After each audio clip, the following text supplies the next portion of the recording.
Well, good evening, everybody. My name is Peter Gladwin, and I'm the host of tonight's Christian Question Time. Tonight, we have a selection of panelists from across Europe that have come to answer your questions. I'd like to welcome, first of all, though, all the audience who have come in from around the country, and even we have some people from around the world. So welcome to the audience. Our guests tonight come from various backgrounds with lots of experience, so they're here to answer your questions. Our panel tonight includes Pastor Sander McKeekan. I hope I've pronounced that properly, Sander. Our next panelist is Karian Koronarov. She is married to a Bulgarian. And we also have John Lawson, a full-time evangelist who's just come back from a big mission in South Africa. We have Eve Rodman from Germany. Welcome, Eve. And finally, our final panelist tonight is Andy Bannister, an excellent commentator, conference speaker, and I'm really looking forward to Andy's input tonight. So let's get started. Sander, could you just tell us a bit about your church, please?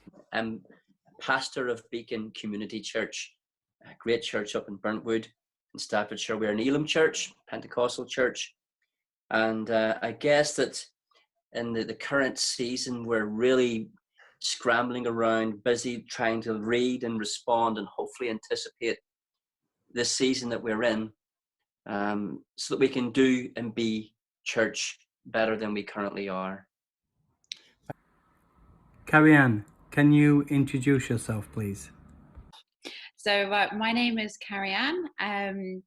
I am married to a Bulgarian gentleman, hence the surname Karaivanov. I was an English teacher. I do a bit of examining, but now I home educate my youngest son, and I home educated my daughter until the last 2 years as well. So nice to see you all here.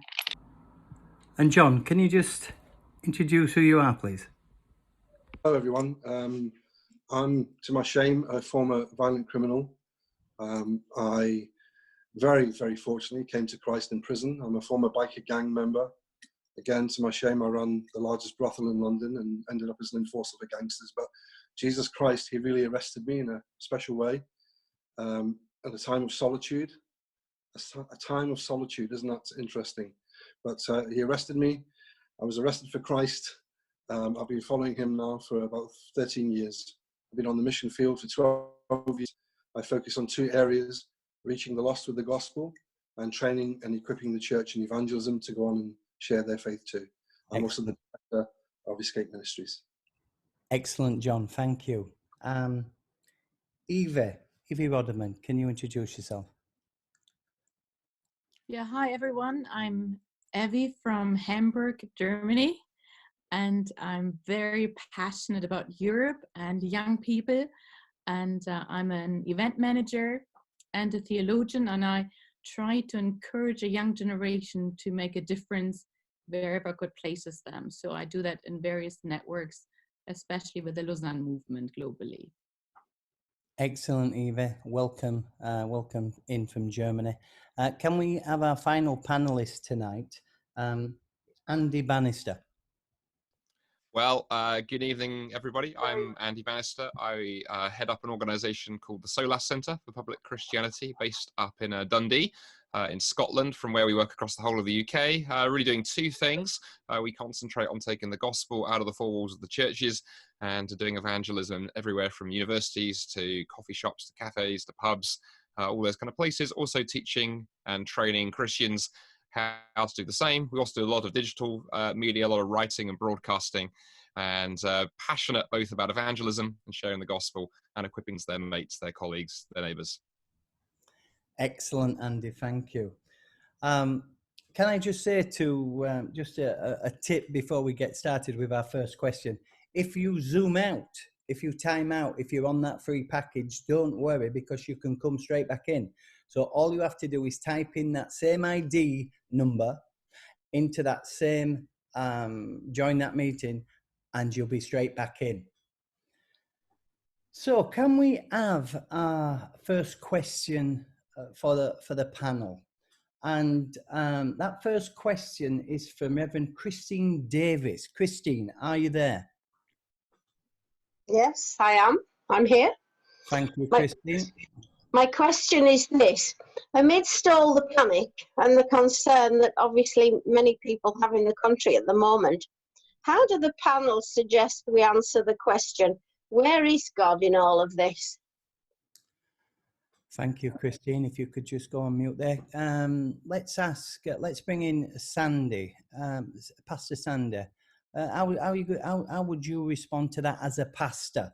You're responding to this probably every day to your church. How would you respond that to our audience tonight, Sandy?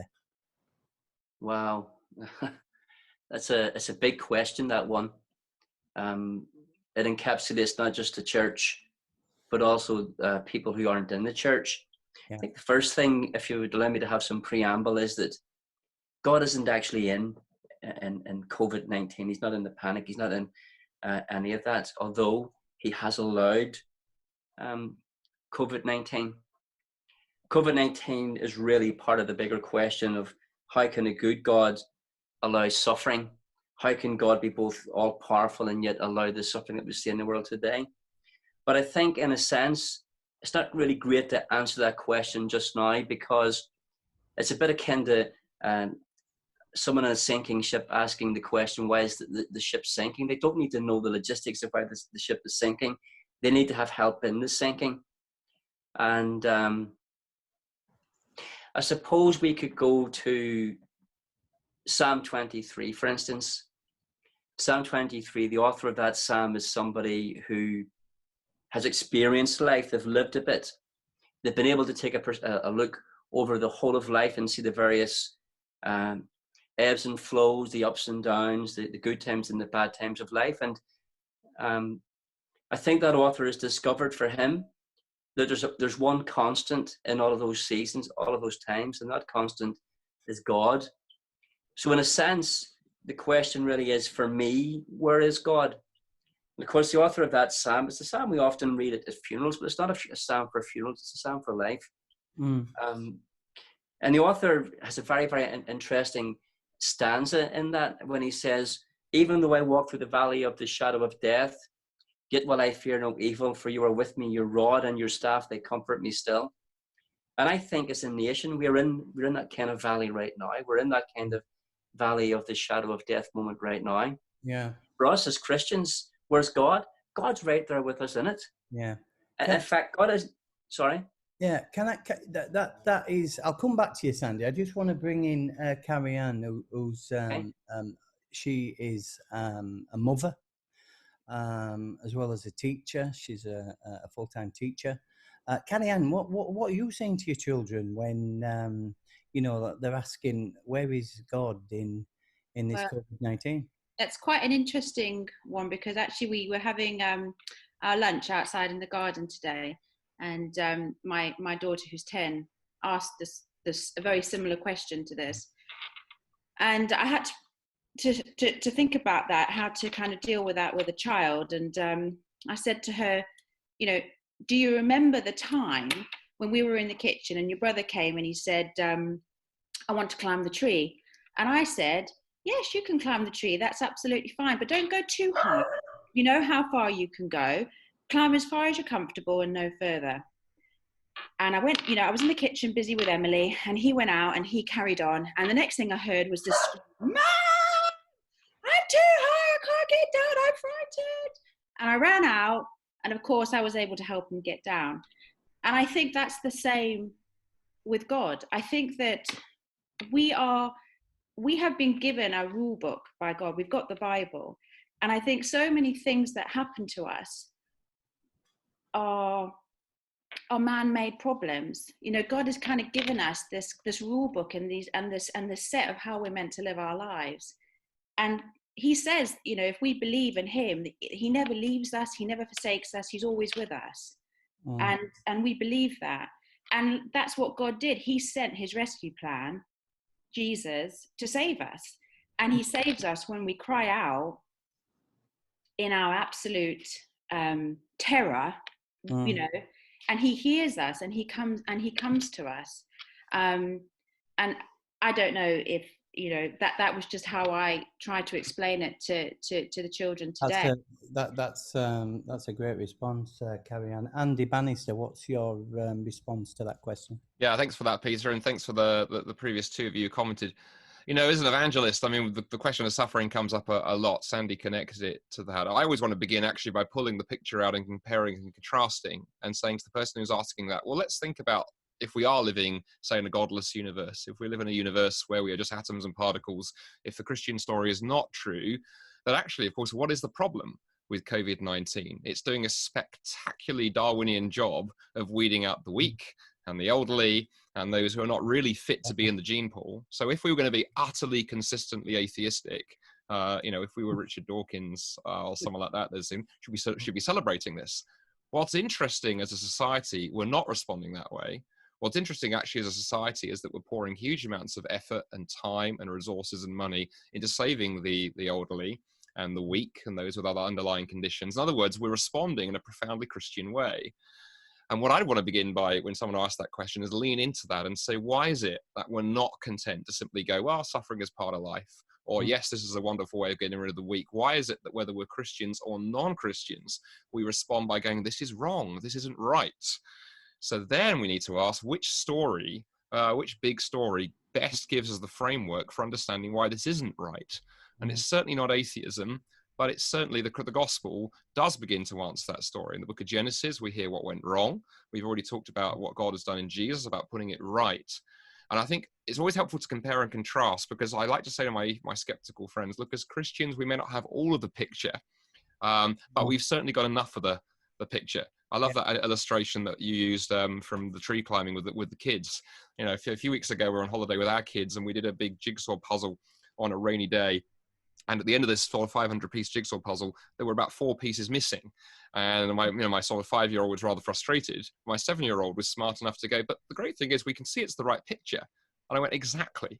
And as Christians, we may not have all of the picture. Let's not pretend we have every answer to the problem of evil. But I certainly think we've got the bigger picture there in the Bible. And I think we've got a far more compelling picture than the alternative. So compare and contrast. And as we do that, point to the hope we have in Christ. Yeah, I suppose that we get a lot of our understanding of, well, when I say understanding, we get a lot of our outlook from the media as to what's going on. And I'd just like to ask Eve, who's out in Germany, is it, I mean, we've got mass media out here and they're saying that there's all sorts, the end of the world, it's drastic, it's doomsday, it's, what is the sort of response out in Germany? I think it's similar to what I see from the UK. I mean, I think when I think of where is God in this, I'm very impressed, and I love how Christians react to that situation.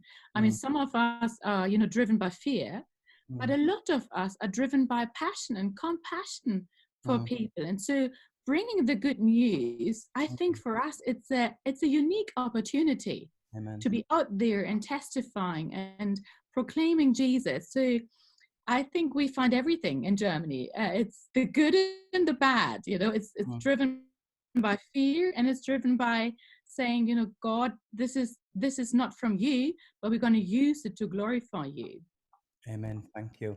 And John Lawson, as an evangelist, you've just come back from missionary work in South Africa. I know South Africa has been in the news the last couple of days. What's your overriding, if somebody said to you, John, oh, come on, John, where's God in all this? What would your response be? Hi everyone. Well, I think there's a word called providence, God's divine providence. God knows all things. If we were to imagine an umbrella over our lives, and that umbrella was the word providence, and you split that umbrella in two, under providence, on one side you have things God ordains, in other words, things God calls into being, and on the other side you have things God allows. So that's how God operates, things he ordains, things he allows. And I think sometimes we get confused. We want to point the finger at a God, Even the atheists will get angry about the God that they don't believe in and say, this is all your fault, which is quite interesting. But there are things God allows for his glory, and there are missing pieces of the jigsaw. I would say, where is God in this? If you're a believer in Jesus Christ, then God is with you. He's beside you. He's indwelling and he's in you. If you're not a believer in Jesus Christ, he's right in front of you, and he's beckoning you in, and he's drawing you in, and he's calling you in, and he says, knock, and you will find me. I think, Peter, for me, just to sum it up briefly, I think we should twist the question around a little. Maybe it shouldn't be phrased, where is God in this? I think really we need to go deeper and say, well, where are you in relationship with God? It's a good response. And Pastor Sandy actually said, didn't he, that actually God isn't in this. He's allowed it. But you know, there's all things. We as Christians believe that all things work for the good. Can I ask Christine to come back in? Christine, you minister out in Spain. You have a church out there. I've been fortunate to support you out there. And the thing is that what Spain's, I mean, it's going through an horrendous situation at the moment. We've got it, but the thing is that Spain and Italy and some other countries are in the midst of it. If you could just turn your yeah, thank you. What's happening in Spain? What are the Spanish saying to you, Christine?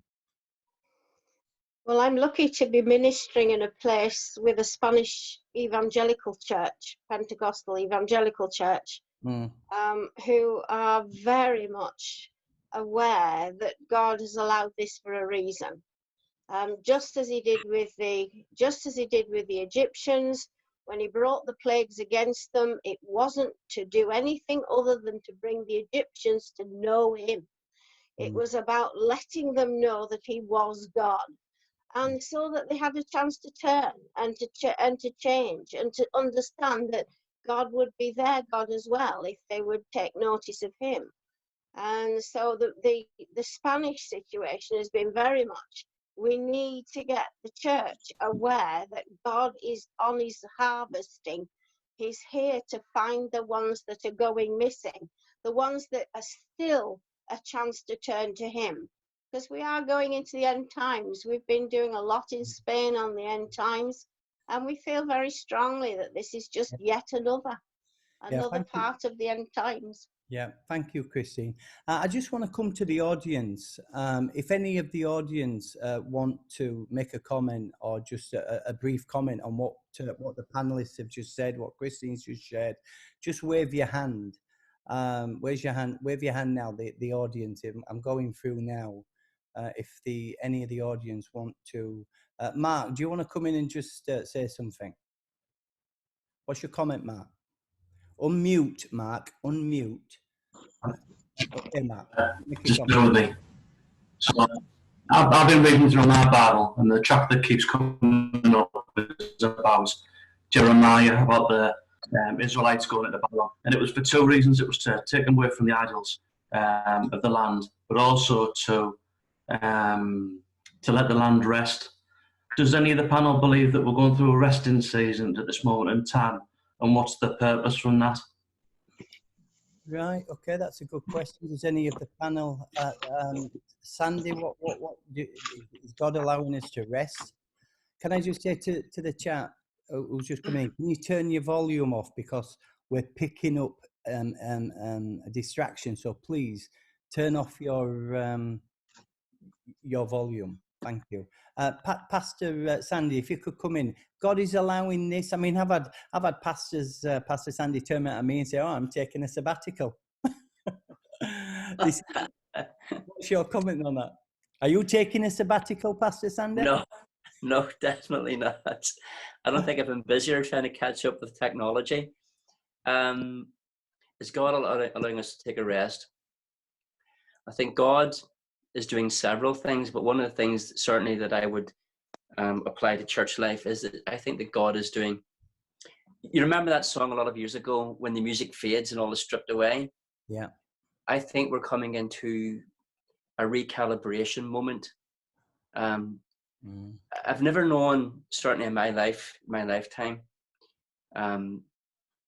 even going back to the Second World War, that's not my lifetime, but that was never truly a world event, a world war, but we are in a world event right now. And in many ways, I sense that one of the things that God is allowing to happen is the church in the West to come to a point of recalibration. Whether that includes rest, sabbatical, jubilee, they're all interesting points. That's all in the mix.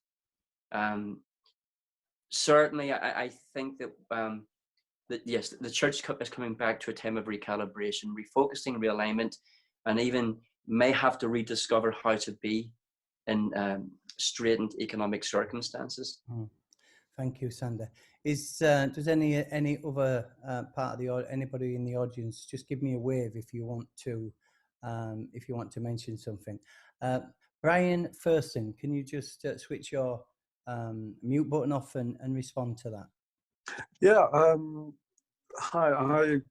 I did a bit of archaeology as part of my medical studies at university, and as the Bible has made several references to the Assyrians, to the Babylonians, all civilizations, they come from dust and they return to dust.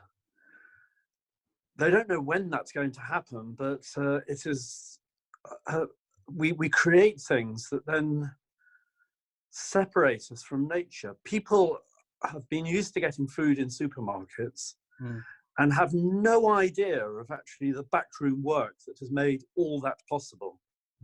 Brian, can I just ask you, are you a doctor? Are you a practitioner? I'm a retired GP. If I had not retired earlier and carried on till I turned 65 this weekend, I think I might not.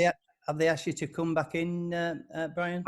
I've tried to volunteer. I made a gesture in the direction and said that I feel I would be highly effective at handling phone calls, and excellent. I wouldn't do it if I didn't feel that I was capable. But I haven't been working for 9 years. Yeah.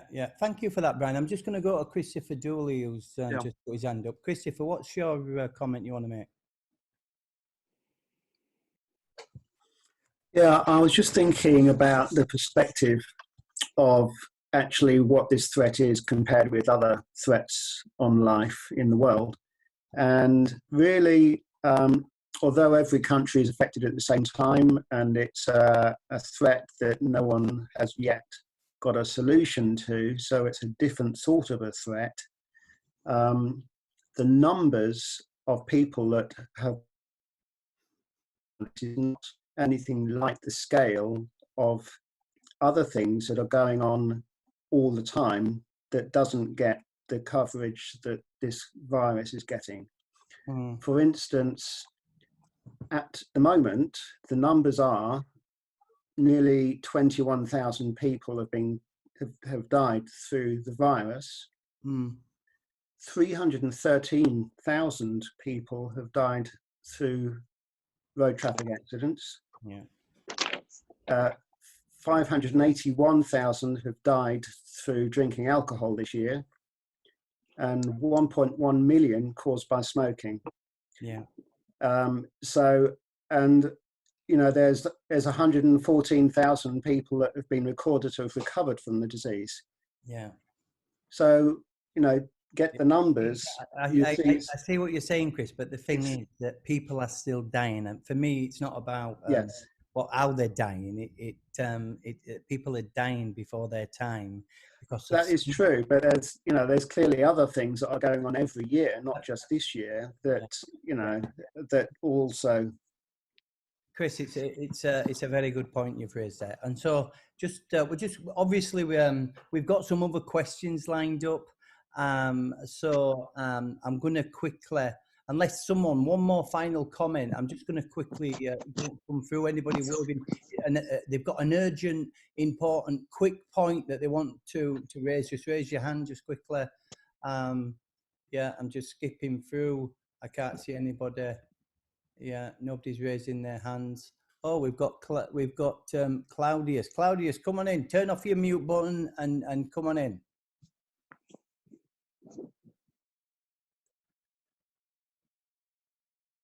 You turn your mute button off on the computer. It's on the actual on the the software. So just turn it off on your screen. Okay, Claudia, we'll come back to you later. Learn how to switch your on and off your button, and you'll be able to take part. Okay, so where the question was, where is God in this COVID-19, and we've had a varied responses there, equally that that challenges. I mean, the thing is that as Christians, for us, it's about trust. It's about trust, and it's important that as we go through this time over the next few weeks, months, that we continue to trust, because God is in control despite of all the darkness. Psalm 23, even though I walk through the valley of the shadow of death, God, he is with us. Okay, I'm going to ask Paul Roberton, retired banker from London, to unmute himself and bring the panel his question. Right, thank you, Peter. I'd like to share that the thing is about this crisis, it's a health issue, but it's also an economic issue. And that is affecting countries and individuals all around the world. And what I'd like the panel to consider is, how can individuals respond to the pressures which they might be facing financially? That's the first thing. And also, how can churches, some might have cash flow problems, or how are they going to deal with their congregation also, who might be having a sort of financial problems? Thank you. So Andy Bannister, can I ask you to come in? Yeah, very, very happy to. Thank you, Paul, for that question. I'm sort of slightly unusual, I guess, on the panel, because I'm not a pastor or running a church. I run a ministry, and we're very, very blessed, actually, because of the way that we're financially supported, with a very wide spread of donors, all giving a small amount monthly to us. Right now, there's no financial issue for us. The issue has been more, how do we respond, actually, in the current situation? Because I think it's easy as Christians to panic, to retreat, to run away. It's also easy to do the same old, as churches. Very easy to go, all we need to do is record the Sunday morning sermon and live stream it, rather than look for what are the opportunities here. And this has done the rounds a little bit, so a few of you may already have heard this. If you haven't, it's really interesting to reflect on the fact that diseases and pandemics happen on a regular basis. This is new for our generation, but there was the flu in 1918. There was the Black Death. Go back through history, about every 100 years or so, something happens. So it's new in our time, but not new for Christians. And back in the time of the Reformation, Martin Luther, one of the great sort of fathers of the Reformation, the Black Death swept through. And very interesting to look at his response as a church leader to the day. He wrote, I shall ask God mercifully to protect us. Then I shall fumigate, help purify the air, administer medicine and take it. I shall avoid places and persons where my presence is not needed, so I do not become contaminated and thus inflict death on others. If God should wish to take me, he will surely find me, and I have done what is expected of me, so I am not responsible for either my own death or the death of others. If my neighbor needs me, however, I shall not avoid place or person, but will go freely as stated above. See, this is such a God-fearing faith, because it is neither brash nor foolhardy and doesn't tempt God. And I guess as individual Christians, perhaps the answer is, yeah, we need to think about our own position if we've got dependence, but maybe to praying, look, Lord, use me. I don't want to put anyone in danger, do anything stupid, but nor do I want to be held back by fear. And I think there's a huge number of opportunities now. Our neighbours are asking questions, communities are in need. Been hugely encouraged to see how many Christians are among those 405,000 who signed up today to help the NHS. So I'd be looking more at how can I lean in, take opportunity to serve others while not being daft and irresponsible. And we've seen Christians do that throughout history, whether in the time of the Black Death or even the first few hundred years of the Christian church, actually, where it was the way that Christians responded at times of crisis like this that actually caused the gospel to take off across the ancient world. Yeah, thank you for that, Andy. Pastor Sandy, if I could bring you in as a pastor, just like Andy's involved in, obviously, in ministry outside of the church. I myself, out of Ashes Ministries, are in the same boat. What about the church in terms of finances? What are you, as a pastor, saying to your congregation about finances? I mean, what if someone comes up to you, and it probably might happen, I'm not saying it will, but it might happen, he's lost his job, he's no money, what are you going to say? Or better still, do? Well, I'm really fortunate to be a part of a church that really does care and is really, I think, full of compassion. And I think that the bigger question is not just the church, but the whole of the, if you like, the economy in the UK and the West. To use an old phrase, we have to cut our cloth accordingly. We have to live within our means to the best of our abilities, and we have to be able to be free to help.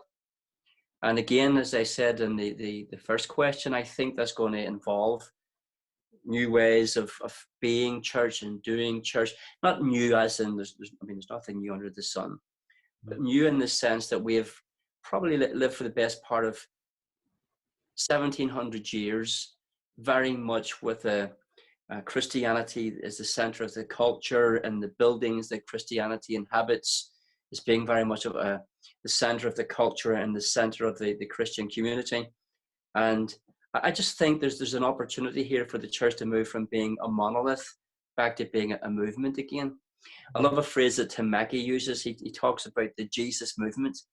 And I just want to, I just hope that in the mix of all of that, that we can recapture some of that sense of being the Jesus movement again. That's wow.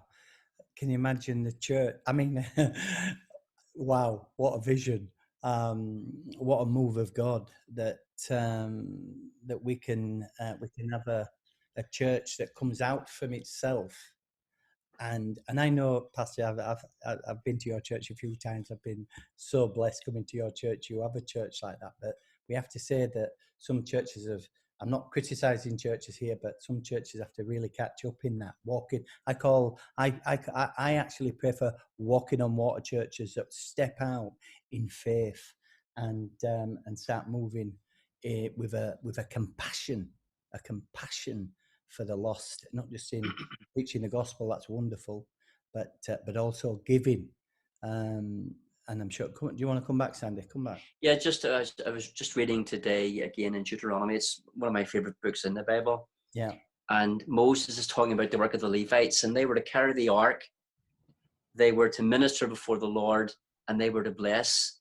And I just wrote in my Bible today, that's the call of the church, to carry the presence of God and to minister God in the world around us, and to be his hands and his feet and to serve him where God plants us. Yeah, lovely.